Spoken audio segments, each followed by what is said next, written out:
আমরা অনেকেই কিন্তু জানি না যে আসলে বাজার থেকে যে বড় মাছগুলো আমরা কিনে আনি সেই মাছগুলো কোথা থেকে আসে।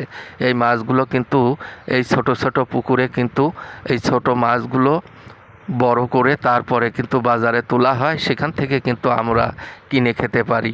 দেখুন, এবং দেশের বিভিন্ন জায়গায় এই মাছগুলো যায়। দেখুন, সুন্দরভাবে ডামের করে একদম তাজা সিলভার মাছ কিন্তু আনা হয়েছে। দেখুন কি সুন্দরভাবে কিন্তু ধরে ধরে কিন্তু পুকুরে ঢেলে দেওয়া হচ্ছে। দেখুন, আপনারা ভিডিওটি শেয়ার করে সবাইকে দেখার সুযোগ করে দিবেন। এভাবেই কিন্তু ছোট মাছগুলো পুকুরে ছেড়ে দিয়ে বড় করে তারপরে কিন্তু বাজারে তোলা হয়, তারপরে সেখান থেকে কিন্তু আমরা কিনে খেতে পারি। এবং দেশের বিভিন্ন জায়গায় কিন্তু এই মাছগুলো যায় এবং মাছের চাহিদা পূরণ করে থাকে। সত্যিই অসাধারণ। ভিডিওটি সর্বোচ্চ শেয়ার করে সবাইকে দেখার সুযোগ করে দিবেন।